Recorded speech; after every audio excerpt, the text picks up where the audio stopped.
A few days ago, I wake up to the coldest and snowiest day we've had.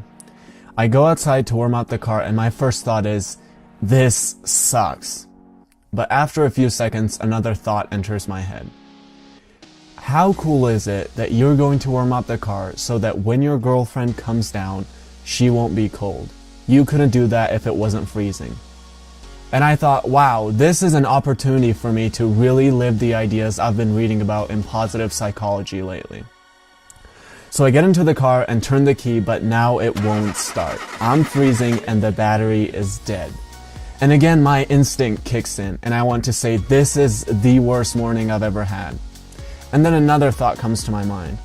This is awesome. It's another opportunity for you to show that you can fix any problem, especially something this small. Can you convince a stranger to help you jumpstart the car? And I thought, okay, that's kind of cool. And by that time, my girlfriend comes out, and of course I use her to convince a male stranger to help us. When he pulled up his car, he might have been slightly disappointed to see that the cute girl also had a boyfriend, but we actually got to know each other, and it turns out I have a really cool neighbor. So I hook up the cars, and in 2 seconds, I have a working car. And for some reason, when I get back in the car, I feel like the happiest man alive. That is until I start driving the Mustang and realize that I'm swerving and sliding everywhere like crazy. And at this point, I really want to be negative. But I look over at my girlfriend and surprise myself with what I say. How cool is it that I get to practice driving a Mustang in this weather? If I can drive this, I can drive anything. And she said, yeah, that's a really cool way to look at it. And that turned out to be one of the happiest mornings I've ever had.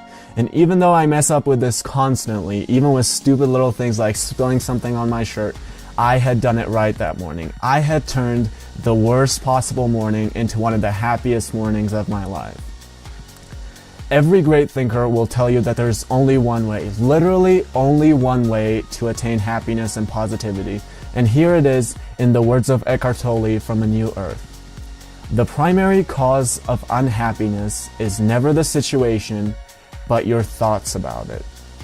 I have seen this apply to everything from my example to my friends who lose their job to my friends who get cancer.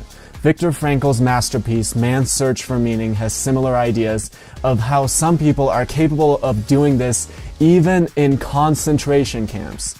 It's pretty safe to assume that almost every one of us has much better circumstances than found in a concentration camp. So there is no excuse. There is literally no excuse for why we shouldn't all have happiness in our lives.